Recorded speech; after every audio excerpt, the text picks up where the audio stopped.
Hey guys, welcome back to another F1 Esports 2025 video. This is round 7, I believe, and it is ZANDVOORT. So, what was the last race that you guys watched? It's Spa. So yeah, Spa didn't really go to plan. As you guys saw, I made quite a big mistake myself, or the strategy. I couldn't really, what's it called, react in time, and it caused a huge chain of reactions that after that really cost me so much in the end of the race. But on to the second race of the day, because this is a 2-race day and we are now on to ZANDVOORT, so completely different track to Spa. Obviously Spa being very low downforce, basically no downforce at all in the car, to ZANDVOORT, probably one of the highest downforce tracks in the whole game. And we know from last year that we were very competitive in ZANDVOORT in qualifying. I think me and Barry got top 3 or top 2. I don't actually remember what we got last year, but it was very good result for both of us. I think, well, I had pole position, and maybe Barry did get a P2. I don't quite remember, but nonetheless, this is our first lap in Q1, and as you can see, that was a huge mistake in sector 2 there, basically meaning that the lap is already over. I already know at this point that I have to go again, and in a track like ZANDVOORT, it doesn't really matter what lap you do. You just have to go out every single time, because of the gaps are just so tight, and the track improvement is quite a bit here, even when it doesn't really seem like it. But Autotorrents goes P1 with a 0.17, and then myself is going to be way slower with a 0.65, which is way off the pace. We are P20, so yeah, we really need to put a good lap together here. And I know that the lap was good. It was just that corner cost me half a second, I guess. So here we go into sector 1 once again. Very good turn 1. And the banking is crucial, that you stay super tight and then have a straight exit with your wheel and minimize wheel spin. So I'm up almost 50, almost 60, sorry. And we do a 9-1 sector 1, which is extremely rapid for Q1. And we nailed the downhill right as well. This is all flat out, super easy. We are now almost 90 up, and we do a much better right-hander there. And look at the time I gained. I gained 4/10, more than 4/10 combined. Well, I guess 4/10, but the tire is in such a better place now, and I can do a much better last sector here. As we're down to 3rd gear, don't go on the gravel, it just slows you down. 4-2 split. It's looking like a very solid lap here, and we just have to bring it home. Good last corner. Don't risk too much, and just take it all the way to the line on the shortest possible path. 550 up, 0.11, P1 now in Q1, but I do know that Barry just about beats it with a 0.7, and those 2 lap times were extremely fast. Ismail and Ruben right behind us, so the Williams pair very strong from what we can see. And yeah, both Mercs still in the fight, or through to Q2. So no big names that are out, I believe, unless there might have been maybe a Red Bull. Maybe Jarno actually was out in Q1. I can't really remember it correctly, but yeah, I think Jarno is starting quite a bit far back. So that is good news for us. And after our first lap in Q2, which was on used tires for myself, or for most of us, we are P3. I think that was a really good lap on used, to be honest. It didn't really feel like I had much time left in it. So the pace is looking very strong, as you can see. We are consistently towards the top end.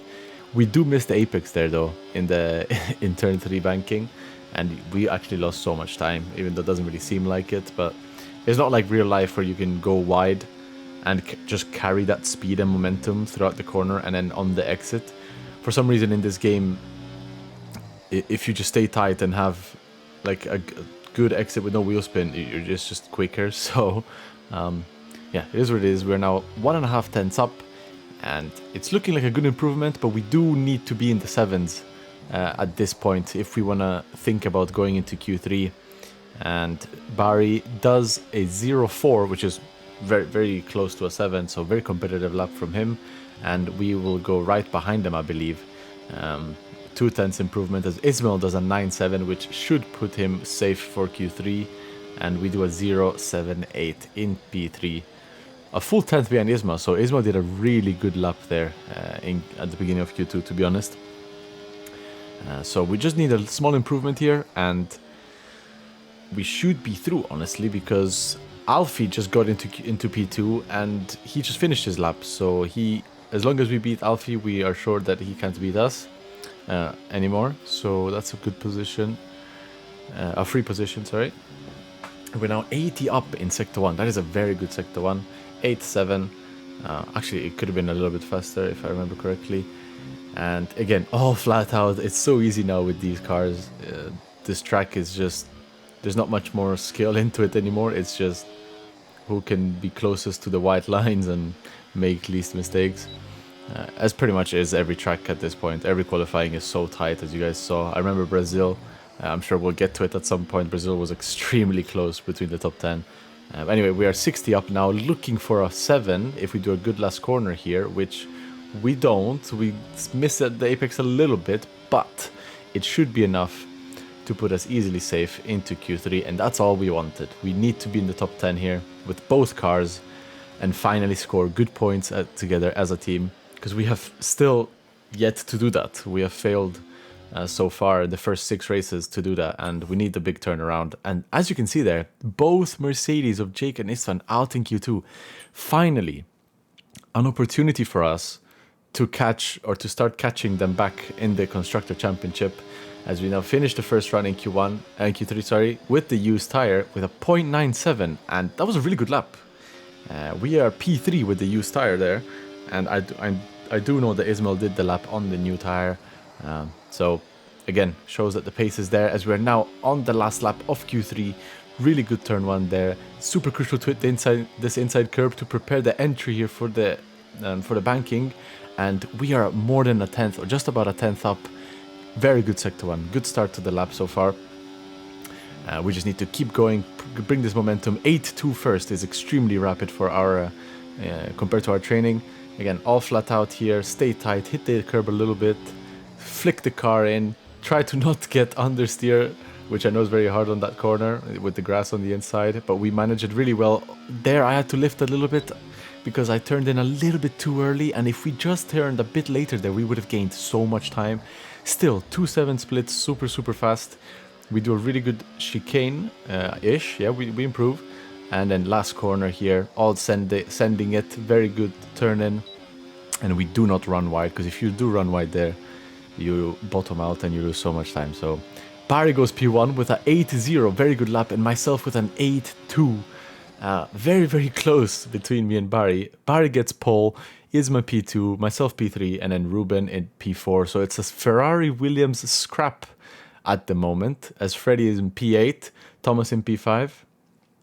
I mean, we are very far up, finally, with both cars. It's exactly what we wanted, with the Mercedes drivers out in Q2 and Jarno himself out in Q1. So, if you guys remember last year, yeah, there's not much I want to talk about last year.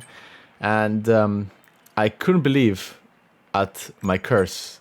The weather is exactly the same as last year. Me and Barry, P1, P2, and there's rain. Well, dry to wet, which means that the second car just basically gets screwed. Last year, I had a glitch with the tires, and this year it's the same scenario, and I already know at this point that I will lose positions. But here we're going to focus at the start of the race as we try to box in Isma so that me and Barry can get through together and at least have some sort of control side by side still into turn 2 or 3. And hopefully Barry gives us enough space. Yes, he does, and we get the position. Perfect start by me and Barry. They're perfectly managed. And mind you, it's already started raining at this point, and if you want to make up any positions, you have to do it now, because in the rain it's just basically impossible to overtake, no matter what.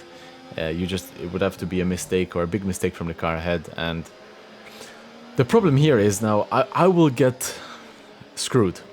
They have to favor Barry in the strategy, and it's a super hard call to make here, because it started to rain, but there's still a lot of grip on track, and you have to guess the perfect lap to pit, of course, but also the lap before it, because if you go a lap too long, you will lose a lot of time, as Ismail sees an opportunity here using all his ERS, and I'm going to leave him get the inside, because I know I prefer the outside here into turn 1, as there's much more grip on the exit, and we keep it alongside. We are just a little bit of a nose ahead, but we do have the inside for this crazy banking, which is just so good. And Isma almost gets side by side here, but he will not go around the outside of me down into turn 6 or 7. I'm not exactly sure.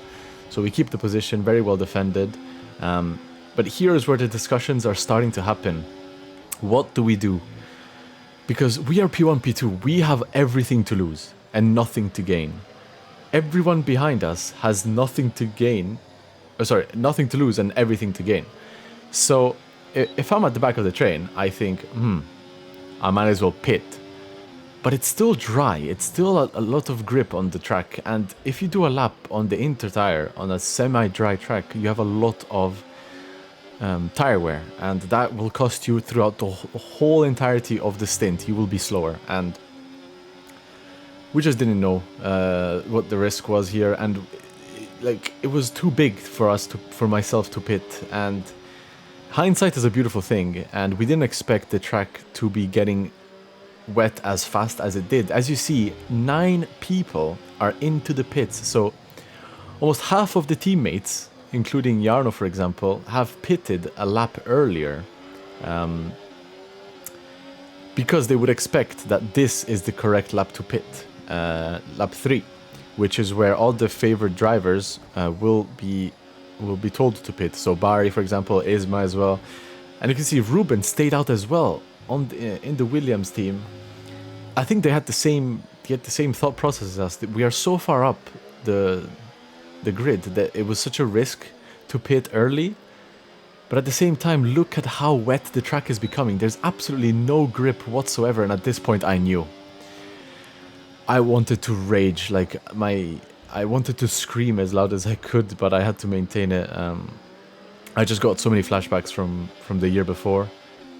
The exact scenario happened where we were P1, P2, and this weather was like this, and we had to favor Barry, and it completely cost me the race or the fight for the win in any way. So yeah, this is gonna be a very painful lap to watch. Ruben has to do exactly the same thing as me. Yeah, if you look at the delta on the top left, once they're out of the pits, you'll see how much time we are losing, and you can just see by how I'm driving, there's just no grip whatsoever, carrying no speed, no traction. It was just a nightmare. I wanted to retire all to 4, as you say, so badly here. You guys have no idea. Because there's just no safety cars, there's nothing really that can save you once these things sort of happen. And look at the delta on the top left. Barry already gained 6/10 within a corner or two. On the straight, of course he wasn't gaining much, but now as you can see on the corner, look how much time he will start to gain. Yeah, I knew that I would get overtaken by the whole field. I'm gonna be dead last, and I have to prepare mentally. As you can see, I'm locking the tires everywhere, even cutting the chicane. I absolutely have no grip whatsoever, and Ruben behind me struggling even more. The gap was 1.1 seconds, and it's now 2.3 to Ruben, so I managed to keep it on track a little bit better than he did, but Barry gained more than 2 seconds already, 3 seconds, 4 seconds, like, I think he's gonna gain more than 5 seconds, or 6 even, on that undercut. So, yeah. At this point, I didn't know what to do. I had no faith. But one more thing that we had to consider was the weather was predicted to dry up towards the end of the race, and we knew that you can't really do a one stop or a no stop around ZANDVOORT in the wet. There's too much tire wear, so my only saving grace is if the track dries up again. I have to do something completely opposite to the cars ahead. I cannot follow them. But as you guys will see, I quickly realized that I felt super comfortable, and I was very, very fast in this wet conditions. I don't know if it was the rage. It definitely was the rage. I had so much rage in me at this point, and I was so focused on driving as fast as I could. And I remember it was very emotional afterwards, but I think this will be one of my best ever drives in F1 Esports in my career. As we get past Declan there with a really good move down the inside. Remember, it's almost impossible to overtake someone in the wet, and even if you have 1 or 2 lap tire delta, okay, you have a little bit of a pace advantage, which is still less than the dry, but it's so hard to overtake. But here I've managed to get a really good like send on most people all the time, as we do the exact same move on Tamas at this point, and we get past him as well. Freddy had an incident, I believe, in lap 1, and that is why he is P13 all the way at the back here. But hopefully we can get past them as soon as possible. We're now on to lap 13. And look at the top 3. The top 3 gapped on the minimap, if you can see. But that is because we are stuck behind Alfie Butcher. And Alfie Butcher has wing damage at this point. And look at how bunched up we are as we send it down the inside of Freddy here. And we get onto the wet patch. But there's just... I can just find the grip on the exit every single time. And we get past him as well. Next up is going to be Lucas Blakely. Hopefully I can get past him with no issues. We know he likes to race very, very hard. But actually, as you can see, lap 13, remember what I said? We will not make it on a one-stop here, and they know that too. That is why people are starting to pit to get an undercut and gain track position on their cars ahead. So, at this point, we were discussing and we said, well, there's no point following a few laps later. I'm going to do the complete opposite. I'm going to save my tires now, and I'm going to go as long as I can to have the freshest possible tires towards the end. And you can see the pace is extremely fast. We catch up onto the back of Jarno after only a few laps, and I think he realizes that I'm a bit quicker, and I think he's also doing the same thing as me by saving the tires. So it kind of reassures me that Jarno is doing the same strategy. He's usually very good at reading these kind of scenarios. So seeing that he's doing the same encourages me quite a bit. And at this point, the engineers told me that I'm still in the fight for maybe a P6 or top 6 positions, and I did not believe them whatsoever. But slowly I was making my way through the field, and as we get past now Alfie, which as you can see on the right side, he does not have the front wing end plate, and he will pit, and I think he does fix his wing, I believe. So yeah, they are pitting way earlier, so all these people that are pitting will undercut me. I will be at the back of the field once again. That is for sure. It just depends on whether I will have enough pace and tire advantage to pass them all once again. Joni Tormala now doing the same thing as well. And the top 3 have now pitted on the same lap. Barry still leading the race. Barry pitting on lap 22, but myself going 1 lap extra, as well as Freddy. Which actually Jarno pitted before him a little bit, 1 or 2 laps before him. I'm not sure why, but I think he might have done that to get some track position on someone else. But yeah, my tires are completely gone at this point. I still used quite a bit of them to do all these overtakes. But yeah, the win is not on the cards. Barry, Isma, and Thomas are way too far ahead due to Alfie's wing damage. So all I can really envision is scoring a few points, if that. I'm only gonna have 12 laps to make up as many positions as I can, and I don't remember exactly where I will come out, but we're gonna stay on board on this in lap here, which I was losing time to Freddy. I mean, I think Freddy did a really good in lap here, but the tires are just completely cooked. I'm sliding everywhere, and Barry is only 5 seconds behind me at this point on new tires. So yeah, I am not gonna catch him at all. We touched the gravel a little bit there, but it's not a big deal. Yeah, I just need to survive this last 2 corners without getting a puncture. That would be lovely. And now the track is drying up a lot. The tire wear at this point is more than double what it was at the beginning of the wet stint, and we knew that the rest of the people will not make it to the end of the race unless they take extreme measures on the tire savings. For example, Lucas, if you guys remember, pitted like lap 13 or so. He will struggle to finish the race. Like, we didn't think it was remotely possible. So there's still a lot to play for. I am now P14, actually, still ahead of Tamas and Jarno. That just shows how good the pace was. Even with the undercut, they did not overtake me. So that gives a good confidence. Joni, actually, who pitted 1 or 2 laps before, is 2.5 seconds up the road. And a few people in front of me had to pit again because they realized, damn, we cannot make it to the end. The tire wear was way too high at this point, and I'm trying to push, but at the same time save my tire. And it's a very, very hard combination or thing to do. Because you see these cars in front of you and you just want to get past them so badly, but you have to really be patient and take your time with each one.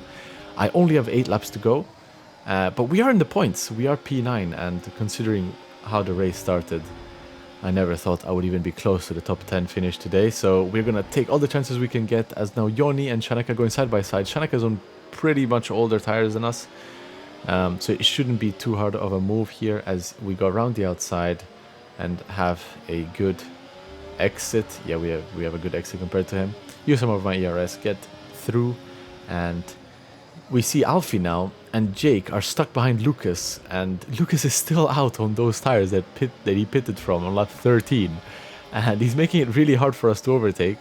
So, yeah, helping Alfie, of course, which is fair enough, but we need to try and get past them because that is P4 in front of us. We have 7 laps to go, and I can see potentially finishing P4 in this race, which would be unbelievable. And here we make a move on Joni, diving down the inside. We don't make any contact. We race very cleanly there, so fair play to Joni there. And we get past easily. And next up will be Alfie and Jake. And as long as they're stuck behind Lucas, this is perfect for me because what if Jake passes Lucas, then Jake will be able to run off, to run away, and Lucas will block me. So I need to get past them as soon as I possibly can. Yeah, Barry's still holding on to the lead, defending from Ismail every single lap from what I heard. Ismail was extremely quick, Barry said, and he had to defend every single lap down into turn 1. Thankfully, he managed to keep the lead until now, and hopefully he can manage 6 more laps, because he's already done 30 of them, so surely he can do that till the end. As you see, there's a little bit of a visual bug on the McLarens for some reason. During the wet sessions, they have this little helicopter-y vibe around their tires. I'm not too sure why it hasn't been fixed or reported by them, but it is what it is. We're just going to focus on the matter in hand as we see a potential mistake here from Alfie and go try down the inside here, but it doesn't give us any space and puts us onto the inside curb there, which, looking back at it, I mean, it's a bit harsh, but I think I didn't have right to space there. Maybe I wasn't fully alongside enough to deserve the space there. So yeah, it was a bit risky by me, but I was so hot-headed still. Like, yes, I'm in P7, but I was P2 and I could have fought for the win. But here, as you can see, Alfie goes a little bit slow, and I tap the rear of him. And I don't want to overtake him now, because if I overtake him now, there's a chance I get a penalty for like gaining an advantage with the incident before. So I'm going to make sure that he keeps the position. I'm not going to attack him. I'm only going to defend from the people behind. And yeah, we do not get any penalty for that. It was looked at by the stewards, but they deemed it NFA, which I think is fair enough because no one lost anything, no one gained anything. So it was just a little bit of a mess up there into the chicane. But as you see, Jake now has passed Lucas, and at this point I know it. Like, if I put myself in Lucas's shoes, I'm gonna try and let Alfie pass as soon as possible, and I see that happening right in front of me as we go down around the outside of Lucas using all my ERS. We make a little bit of contact, but crucially we pass him, because if we were stuck behind him for the whole sector 2, I would be way further behind Alfie and Jake. As you can see, Jake is already running off into the distance. We pass Alfie with our good pace, and we are now P5. 4 laps to go. Can we catch Jake? I knew I could. The pace was extremely good, and you guys will see at the top left on the Delta, we've gained 2 to 3 tenths that lap, and then the second lap we gained another 3, 4, 5 tenths on Jake. We were absolutely flying, and yeah, we are now down to 6 tenths, but as I get closer and use my tires, I just have that little bit too much dirty air, and I am struggling to get close enough for ascent that I really liked to do during the race in the middle sector. But we're still going to give it our all. As you see, Joni in P6 1.8 seconds behind. So me and Jake are absolutely full sending it at this point. I mean, I think we were driving extremely fast at the end of the race. Jake told me at the end after the race that he thinks if I had a few more laps, 2 or 3 more laps, I might have gotten him, which is possible, but you know, there's only 36 laps in the race, and that's all he had to do. he is a little bit too far. If you look at the gap, 5/10. I'm pushing like a madman, trying everything I can. I don't have any ERS left. But yeah, he's just a little bit too far. I needed a few more laps to prepare my attack better. Barry crosses the line and gets the P1, his second win of the season. Congrats to him. He did a fantastic race defending from Isma the whole race, the whole way through. And Thomas getting that P3, Jake in P4, and myself in P5 after one of the craziest, most definitely one of my best drive in F1 Esports. I mean, the position that I was put in and the work that I had to do to come back through the field. Yeah, I was proud of myself afterwards, but even though I finished P5 for that day, I was just so down. But yeah, still happy that we got good points finally, both cars in the top 10. Thank you guys for watching this video. Hopefully next year we can break this ZANDVOORT curse once and for all. So thank you guys for watching. See you guys in round 8. Goodbye.